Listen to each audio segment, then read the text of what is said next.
రే అది ఉప్పల్లో మ్యాచ్ అనుకున్నారా, తొప్పల్లో మ్యాచ్ అనుకున్నారా? అలా ఉతికారా సరేట్రా? ఇది కామన్ మ్యాన్, ఇది కామన్ క్రికెట్ లవర్ కి సంబంధించి అనుకున్న మాట. ఉప్పల్లో పరుగుల వరద కాదు, ఏకంగా ఒక భయంకరమైన తుఫాను, సునామీ, ఇంకేం పేర్లు పెట్టాలి, దీన్ని మించిన పేరు పెట్టాలేమో. Sunrisers Hyderabad, sixers risers Hyderabad అనిపించారు అబ్బాయి ఈరోజు. ఉప్పల్లో మ్యాచ్ మామూలుగా లేదు, ఉప్పల్లో ఉతికి ఆరేశారు బౌలర్లని.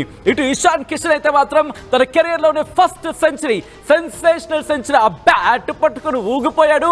మామూలు కాదు, దద్దనక్కడ దరవేశాడు మాట, జడ్జినక్కడ జనాలు అంటారు కదా, అలా మాట. బ్యాట్ పట్టుకుని, అది నిజంగా బ్యాట్ అలాగా చెక్కతో చేశారంటే స్ప్రింగ్తో చేశారనిపించింది. ఏం బౌలింగ్, అది ఆర్కర్ అవ్వచ్చు, లేకపోతే ఎవరైనా బౌలర్ ఎవరైనా, బ్యాట్ మాత్రం మాది. లక్ష్యం ఒకటే, బౌండరీ తరలించాలి బాల్ని. ఫస్ట్ ఓవర్ నుంచి లాస్ట్ ఓవర్ వరకు బాబా ఎవరి నుంచి స్టార్ట్ చేయాలి. క్లాస్ అని కావచ్చు, లాస్ట్లో వచ్చిన ఇన్ఫాక్ట్ ఇషాన్ కిషన్ కి సంబంధించి ఆ సెంచరీ, బాబా ఒకే ఒక్క పరుగు, ఆ ఒక్క పరుగు కూడా క్రాస్ అయిపోయి ఉంటే ఇంకో రికార్డ్ బ్రేక్ అయ్యేది. సో వాళ్ళ రికార్డ్ని వాళ్ళే బ్రేక్ చేసేవాళ్ళు అయ్యారు, కానీ ఒక అడుగు దూరంలో మాత్రమే ఉండిపోయారనే చెప్పుకోవాలి. ఇటు రజిత్ పతిదర్కి సంబంధించి మనం మాట్లాడుకునే సందర్భాన్ని సో ఇప్పుడు మాట్లాడుకోవాలంటే కనుక ఈ రోజు హైదరాబాద్ కి ఇషాన్ క్యా పర్ఫార్మెన్స్ హై భాయ్, దిల్ తో చోరీ కరియా ఆప్ని అంటున్నారు సగటు హైదరాబాదీ మాత్రం. ఎందుకంటే తెలుగు ప్రజలకి ఈరోజు క్రికెట్ లవర్స్కి, మరి ముఖ్యంగా సన్ రైజర్స్ హైదరాబాద్ లవర్స్కి మాత్రం బాబా ఒక వేసుకోవాల్సింది. సో మీరేమంటారు అనేది కామెంట్ చేసే ప్రయత్నం చేయండి, సో దట్ నేను ఇంట్రెస్టింగ్ కామెంట్ అయితే కనుక నేను చదివే ప్రయత్నం చేస్తాను. మామూలు బ్యాటింగ్ కాదబ్బా, అది బ్యాటింగా? దాన్ని ఎవరైనా బ్యాటింగ్ అంటారా? సాధారణంగా సండే వస్తే చాలు మనం మాట్లాడుకుంటూ ఉంటాం, బట్టలు ఉతికి ఆరేయడం. ఏమంటారు, హాస్టలర్స్ కావచ్చు, బ్యాచిలర్స్కి బాగా అలవాటు సండే వస్తే బట్టలు ఉతికి ఆరేయడం. ఈరోజు బట్టల్ని కాదు, బ్యాట్తో బంతిని ఉతికి ఉతికి ఉతికి ఉతికి ఉతికి బాది బాది బాది బాది బాది బాది నేనైతే అలిసిపోయాం. మీరు ఒకసారి మాట్లాడే ప్రయత్నం చేయండి, ఎలా అనిపించింది. ఎందుకంటే ఈరోజు ఫ్రమ్ ద బిగినింగ్ మాట్లాడుకునే ప్రయత్నం చేద్దాం. ఒక్కసారి స్కోర్ కార్డ్ నేను చూసే ప్రయత్నం చేస్తున్నాను.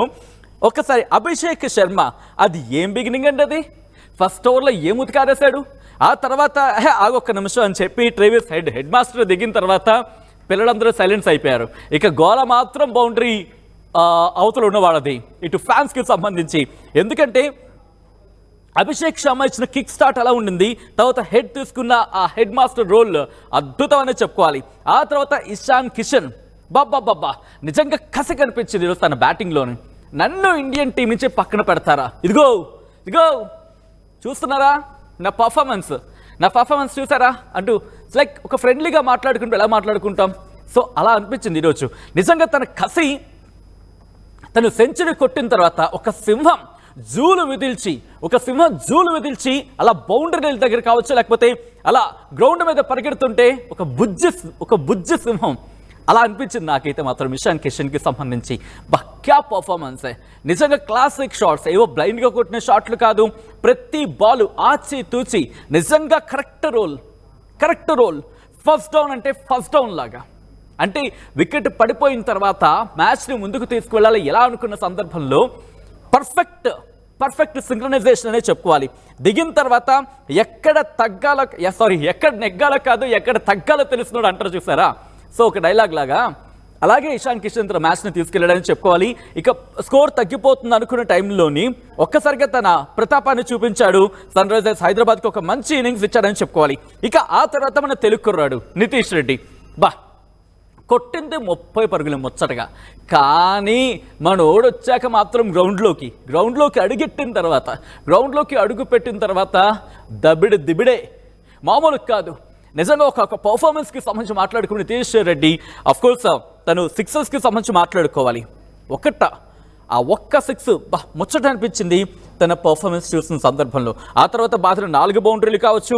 అట్ ద సేమ్ టైం ఈరోజు సిక్సర్ల మోత గురించి మాట్లాడుకోవాలంటే ఇషాన్ కిషన్ 6 సిక్స్లు, అసలు అదే ఆ సింగిల్ 2Dలు అంటూ ఉంటాం కదా, ఎక్కడైనా కనిపించాయండి, అసలు ఎక్కడైనా చూడడానికి కనిపించాయా?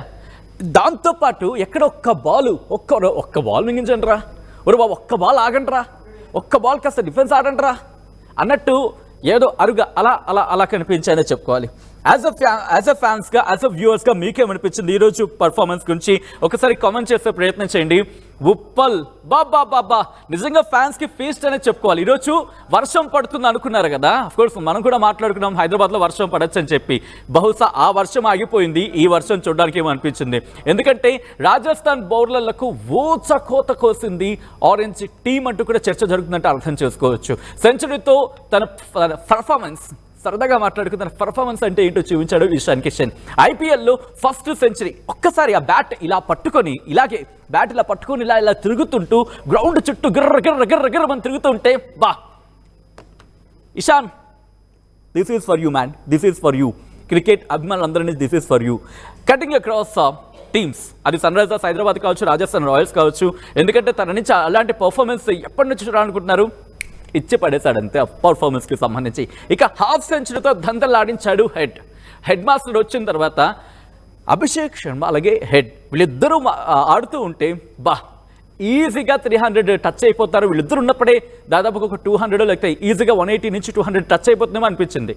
ఆ తర్వాత వచ్చిన క్లెసన్ కావచ్చు, లేకపోతే నితీష్ కుమార్ రెడ్డి కావచ్చు, అభిషేక్ శర్మకి సంబంధించి మాట్లాడుకున్నాం ఆల్రెడీ. వీళ్ళందరూ కూడా ఇంట్రెస్టింగ్. ఇక్కడ జోఫ్రా ఆర్చర్ గురించి మాట్లాడుకోవాలి. జోఫ్రా ఆర్చర్ ద స్పీడ్ బౌలింగ్లో తన పేరు రానిదే అసలు లిస్టు ఉండదు అనుకోవడంలో అతిశయోక్తి లేదు. అలాంటి ఆర్చర్ను టార్చర్ అంటే ఏంటో చూపించారంటూ కామెంటరీలో వినిపించిందంటే అర్థం చేసుకోవచ్చు జోఫ్రా ఆర్చర్కి సంబంధించి. సో ఇక్కడ ఎవరిని కూడా వదిలిపెట్టలేదు సన్ రైజర్స్ హైదరాబాద్, ఎవరిని కూడా వదిలిపెట్టలేదు.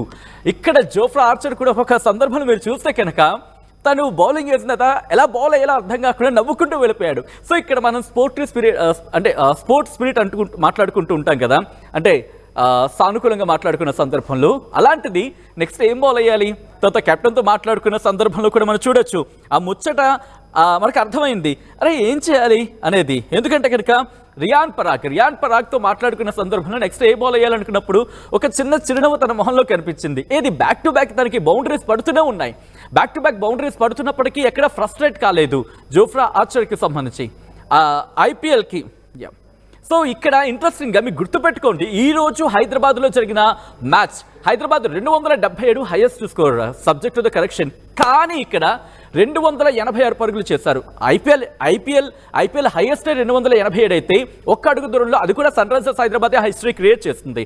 అట్ ద సేమ్ టైం ఇక్కడ ఉప్పల్లో మాట్లాడుకుంటే అండ్ ఒక్క పరుగు తేడాతో మాత్రం ఆగిపోయింది, కానీ అది కూడా అయిపోతుంది అనుకున్నారు. ఎందుకంటే రిమెంబర్ 15th ఓవర్ వరకు చూసుకున్నప్పుడు ఇంత అవుతుందా, 17th ఓవర్ వరకు చూసినప్పుడు ఇంత అవుతుందా అనుకున్న సందర్భంలో ఓకే ఒక ఎక్స్పెక్టేషన్ అయితే మాత్రం ఉండింది. అంటే 250, 260, 260, 250, 250 ఆన్ అండ్ అరౌండ్ 270 వరకు టచ్ అవుతారని చెప్పి 270యా, అది అసలు 2020యా లేకపోతే అంతకు మించా అనిపించింది.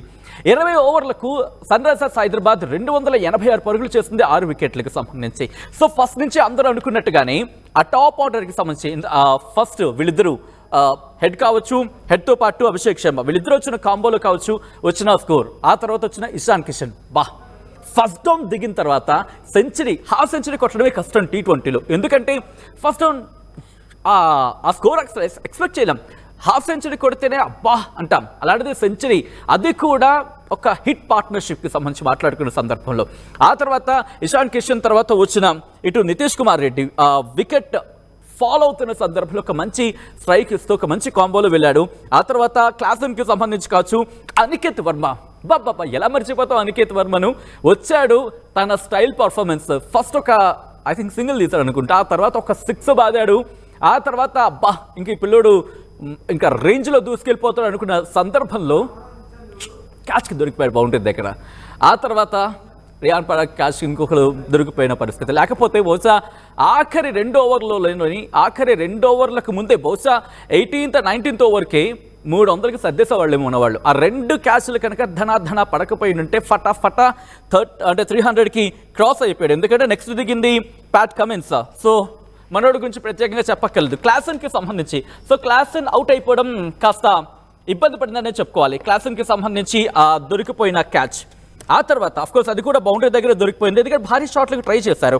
సో ఇక్కడ వికెట్ల గురించి మాట్లాడుకునే ప్రయత్నం చేద్దాం. ఫస్ట్ వికెట్ అభిషేక్ శర్మ, గుర్తుపెట్టుకోండి 3rd ఓవర్కి అప్పటికే 45 రన్స్కి వెళ్ళిపోయింది. ఫస్ట్ వికెట్ అభిషేక్ శర్మది పడిపోయిన తర్వాత ఎక్కడ టీం తగ్గలేదు. అంటే ఒక వికెట్ పడిన తర్వాత సాధారణంగా మనం క్రికెట్లో చూస్తూ ఉంటాం, వికెట్ డౌన్ అయిన తర్వాత డిఫెన్స్లోకి వెళ్తారు, వికెట్ని కాపాడుకునే ప్రయత్నం చేస్తారు. కానీ అదుగు అదుగు అదుగు అదుగు ఆ విజువల్ చూడండి, ఇషాన్ కిషన్కి సంబంధించి చిరుతరా సింహరాజులు విదిల్చింది ఈరోజు అంటూ కూడా సన్ రైజర్స్ హైదరాబాద్ పండగ చేసుకుంటారు ఫ్యాన్స్ అయితే. ఈరోజు ఆరెంజ్ టీం ఈరోజు ఉప్పల్లో ఉప్పొంగిపోతుంది, అంతే ఆనందం మామూలుగా లేదు. ఆ షాట్స్ చూడండి, అంటే మొత్తం ఆల్ ద కార్నర్స్ ఫీల్డ్ని ఇంకా 11 మంది కాదు, ఇంకొక 20 మందినో 30 మందినో పెట్టిన సందులో కొట్టారంతే, సందులో దొరి 6లు మోత మోగించారనే చెప్పుకోవాలి. అటువంటి సినారియో. సో ఫాలో ఫిగర్స్ గురించి మాట్లాడుకుంటున్నాం, ఏదో పంచుకున్నట్టుగా అభిషేక్ శర్మ ఎస్ ఇది నా పర్ఫార్మెన్స్ అయిపోయింది, ఇక మీరు చూసుకోండి అని చెప్పి 3rd ఓవర్కి వికెట్ వెళ్ళిపోయిన తర్వాత ఆ తర్వాత వచ్చిన ట్రెవిస్ హెడ్ 10th ఓవర్ వరకు ఆడినప్పటికీ, అంటే పవర్ ప్లేకి సంబంధించి దాదాపు ఫినిషింగ్ స్టేజ్కి వచ్చినప్పుడు వికెట్ కోల్పోయాడు. ఎంతకి వెళ్ళిపోయింది అప్పటికే 130కి వెళ్ళిపోయింది. సో 10 ఓవర్స్కి 130 అనుకుంటే దానికి డబుల్ అనుకుందాం. సో 260కి వెళ్ళాలి. సో ఇక్కడ ఫాల్ ఆఫ్ వికెట్స్ 2 పడిపోయాయి, ఇంకా ఎన్ని ఉన్నాయి, మిగిలిన వికెట్స్ ఉన్నాయి. కానీ ఆ స్కోర్ మీరు చూసుకుంటే కనుక నితీష్ కుమార్ రెడ్డితో కలిపి ఇక్కడ అంటే 14th ఓవర్ కల్లా ఎవరు ఇషాన్ కిషన్తో పాటు నితీష్ కుమార్ రెడ్డి వీళ్ళిద్దరూ కలిపి ఏకంగా 202, అంటే ఆన్ అండ్ యావరేజ్గా మాట్లాడుకుంటే 90 రన్స్ వీళ్ళు పార్ట్నర్షిప్ ఇచ్చారు విత్ ఇన్ 4 ఓవర్స్. 4 ఓవర్లోనే 90 రన్స్ అంటే ఆన్ అండ్ యావరేజ్ వేసుకోండి, కనీసం ఓవర్కి 20 రన్లు, 20-25 మధ్య 22 రన్లు వచ్చాయి అనుకోవచ్చు దాదాపుగా. సో అక్కడి నుంచి క్లాసన్ వచ్చాడు, ఇక్కడ 18th ఓవర్కి 250-260కి వెళ్ళిపోయింది. ఆ తర్వాత అనికేత్ వర్మ వచ్చాడు, బట్ అక్కడి నుంచి కాస్త ఆ కాంబినేషన్స్లో తక్కువే కావచ్చు. అభినవ్ మనోహర్ వచ్చాడు, కానీ వెంటనే అయిపోయిన సందర్భం, అవుట్ అయిపోయిన సందర్భం. కానీ ఇక్కడ మీరు చూసుకుంటే తీక్షణాకి మాత్రం తీక్షణంగా గట్టి కొట్టారని చెప్పుకోవాలి, బట్ లాస్ట్లో వికెట్స్ అయితే మాత్రం దొరికిపోయిన పరిస్థితి. కానీ ఆ తర్వాత జోఫ్రా ఆర్చర్కి సంబంధించి ఫాస్టెస్ట్ బౌలర్కే ఫాస్టెస్ట్ స్కోర్స్ ఇచ్చారు, ఫాస్టెస్ట్ ఎకానమీ ఇచ్చారు. ఇన్ఫ్యాక్ట్ ఆ స్థాయిలో ఒక ఆన్ అండ్ యావరేజ్గా ఒక్కొక్క ఓవర్కి 19 రన్స్ ఇచ్చారంటే అర్థం చేసుకోవచ్చు జోఫ్రా ఆర్చర్. ఆ తర్వాత ఫరూకీ ఫస్ట్ ఓవర్ నుంచి ఎవరు వచ్చినా ఉతికి ఆరేస్తా ఉన్న టైప్లో వెళ్ళిపోయింది ఆరెంజ్ టీం. ఫరూకీ తన ఫస్ట్ ఓవర్లో చూసాం అక్కడ ఆ బ్యాటింగ్ విధానం ఎలా హ్యాండిల్ చేశారనేది. ఆ తర్వాత మారిపోయిన సినారియో కూడా చూసాం. ఆ తర్వాత తీక్షణాన్ని 2nd ఓవర్కే దించారు, స్పిన్ని కాస్త ట్రై చేశారు అనుకునే సందర్భంలో కాస్త ఎందుకో తడబడ్డారా అనే అనుమానం వచ్చే లోపే వెంటనే బ్యాట్ని మళ్ళీ పదును పెట్టారు. ఇంకే ఉంది, మళ్ళీ రప్పలాడించారనే చెప్పుకోవాలి. ఈ రోజు ఉప్పల్లో మాత్రం మామూలుగా లేదు, ఉతికి ఆడేశారు బ్యాట్తో బాల్ని, అండలేటువంటి అతిశయోక్తి లేదని చెప్పుకోవాలి.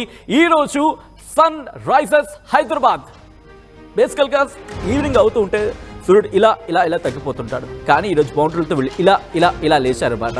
సో అటువంటి సందర్భం నిజంగా ఫ్యాన్స్కి ఈరోజు సండే రోజు ఒక మంచి బిర్యానీ ఆర్డర్ పెట్టి ఇచ్చినట్టుగా ఉందని చెప్పుకోవాలి. సో హలీంకి సంబంధించి మా పీసీఆర్ చెప్తుంది, హలీం అని కూడా ఆఫ్ కోర్స్ ఒక మంచి ఫీస్ట్ అనే చెప్పుకోవాలి. ఇప్పుడు అసలైన సినిమా ఉంటుందని చెప్పుకోవాలి. ఇక రాజస్థాన్ రాయల్కి సంబంధించి మాత్రం అక్కడ కూడా సరైన టీమే ఉంది.